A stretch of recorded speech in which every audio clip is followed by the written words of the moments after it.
त्यातल्या त्यात संगीताचा कार्यक्रम असला तर असे गर्दी लोक नेहमी दिसतात। त्याबद्दल सर्वप्रथम या सर्व रसिक प्रेक्षकांचे अभिनंदन। अपूर्व याला मी पूर्वी एकदा ऐकलं होतं भांडुपला आणि तेव्हा कुठेतरी क्लिक झालं होतं की येस, आता परत कार्यक्रम झाला तर मी नक्की बघणार। आणि तो योग मला लवकरच आला। परवा अपूर्वच्या बाबांचा आणि लवचा मला फोन आला की असा असा कार्यक्रम आहे। मी दुपारी डबिंग करत होतो ठाण्यामध्ये आणि मी वेळेच्या बाबतीत फार पर्टिक्युलर असल्यामुळे मी अपूर्वच्या वडिलांना मेसेज केला की मी ठाण्यात आहे पण 5:15 पर्यंत मी नक्की येतो, 5:15 पर्यंत मी नक्की येतो असं हे केलं आणि मी 5:20ला इथं पोहोचलो होतो। तर ह्याने असं सांगितलं पहिल्यापासून तुम्ही आला शेवटपर्यंत मी इथं थांबू शकलो कारण हा जो स्वरांचा मेळा चालला होता तो सोडून जाणं हे माझ्यासाठी शक्यच नव्हतं। तुम्ही व्हेरीफाय मला आत्ता या क्षणी दादरला जायचंय, दादरला एक काम आहे पण लवला मी म्हणालो की हा कार्यक्रम झाल्याशिवाय आपण काही निघायचं नाही। इतका सुंदर कार्यक्रम ही मुलं करतात, त्या सर्व माझ्या मित्रांचे मनापासून आभार की मला तुम्ही इथं खेळवून ठेवलं, रसिकांना खेळवून ठेवलं आणि असेच कार्यक्रम करा, नेहमी करा, मला बोलवा आणि असलो तुम्ही नक्की येईल। हां म्हणजे आपले रसिक डोंबिवलीकर नेहमीच तयार असतात। तर सर तुम्हाला मनापासून दिव्यांगन गायकांचा स्वर पर्व प्रस्तुत तुझो मेरे सूर में संगीतमय सोहळा डोंबिवलीमध्ये यशस्वीरित्या संपन्न झाला। डोंबिवली पूर्व येथील सर्वेश हॉलमध्ये प्रथमच 5 दिव्यांगन गायकांनी संगीतप्रेमींसाठी सुंदर संगीतमय गाण्याचे सादरीकरण केले।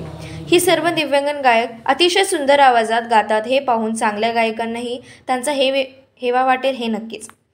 स्वरपर्व संगीतमय गायकांच्या टीममध्ये गायक आफताब हा स्वतः बँकेत काम करून आपली गाण्याची कला आवड जोपासतो। गायिका निवेदिता, गायिका रुजुल आत्ताच चांगल्या गुणांनी 10वी उत्तीर्ण झाल्या आहेत। गायक अपूर्व हा लहान वयातच त्यांच्या आई वडिलांच्या आवडीमुळे गायन क्षेत्राचे शिक्षण घेऊन चांगला गायक म्हणून पुढे येत आहे। आणि शेवटची सर्वात लहान फक्त 12 वर्षांची गायिका श्रेया ही सुंदर गोड आवाजाची जादू करणारी आहे। अशा या ईश्वराने संगीत कला बहार केलेल्या गुणी गायकांना ऐकण्यासाठी संपूर्ण डोंबिवलीकर आतुर होते आणि बरेच मोठे मान्यवर मीडियाही कव्हरेजसाठी आले होते। या संगीतमय कार्यक्रम सोहळ्यात प्रमुख पाहुणे म्हणून ब्रह्मांड नायकमधील श्री स्वामी समर्थ महाराजांची भूमिका साकारणारे सिने अभिनेते श्री अशोक कुलकर्णी सर यांनी उपस्थिती दर्शवली। दिव्यांगन गायक मुलांची सुमधुर गाणी ऐकून लवकर जाणारे अभिनेते अशोक कुलकर्णी सर संपूर्ण कार्यक्रमाचा संपेपर्यंत आनंद घेत थांबले। कार्यक्रमातील सर्वच मुलांचे त्यांनी खूप कौतुक केले आणि यशस्वी गायन क्षेत्रात नाव कमावल असे शुभ आशीर्वाद दिले।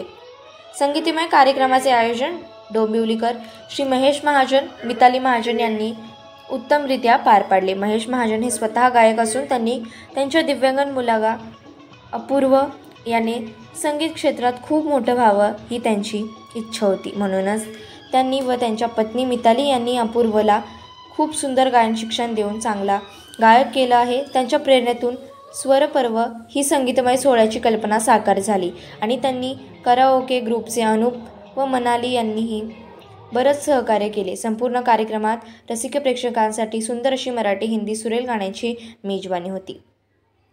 मध्यरात्र नंतर कार्यक्रमादरम्यान मुक्ताई फाउंडेशन संस्थेवतीने सर्वच गायकांना सन्मानपत्र व मेडल स्वरूपात गिफ्ट पार्टनर म्हणून स्वरपर्व संगीतमय सोहळ्यात सहकार्य करण्यात आले।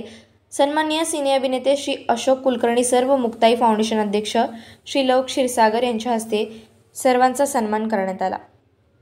सुमधुर आणि गाणी ऐकताना हॉलची वेळ कशी गेली हे कळलंच नाही असे सर्व रसिक प्रेक्षक बोलत होते। सर्वांनी सुंदर गाण्याचा आनंद घेऊन काहींनी तर नाचून कार्यक्रमाचा उत्साह द्विगुणित केला। या कार्यक्रमात एका 70 वर्षीय आजोबांना सुंदर संगीत गाण्यावर माझे पाय मला शांत बसू देत नाही असे सांगून पूर्ण कार्यक्रम मस्त गाण्यांच्या ठेक्यावर नाचून आनंद घेतला व इतर प्रेक्षकांनीही नाचण्यास भाग पाडले। डोंबिवलीत अशा रसिक प्रेक्षकांमुळे कार्यक्रम हाऊसफुल होतात हे दिसून आलं। स्वरपर्वच्या कार्यक्रमात आयोजकांचे सिने अभिनेते श्री अशोक कुलकर्णी यांनी सुंदर संगीतमय गाण्यांचा मला सहभागी केल्याबद्दल आभार मानून अभिनंदन केले हे व अशा सुंदर कार्यक्रमासाठी मी सदैव तुमच्या पाठीशी आहे असे सांगितले. आपल्या समाजातील साधारण व्यक्तीपेक्षा दिव्यांगन कलाकार हा खूप श्रेष्ठ आहे हे बऱ्याच वेळा पाहण्यात आले आहे. म्हणूनच अशा उत्तम गायक कलाकार यांना योग्य संधी व्यासपीठ मिळाली पाहिजे यासाठी मुक्ताई फाउंडेशन अध्यक्ष श्रीलोक क्षीरसागर यांनी मी सदैव प्रयत्नशील राहीन असे कार्यक्रमादरम्यान बोलून दाखवले.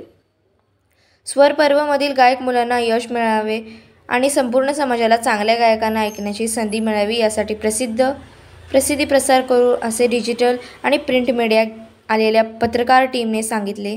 अजिंक्य महाराष्ट्रासोबत प्रतिनिधी लव क्षीरसागर, मुंबई.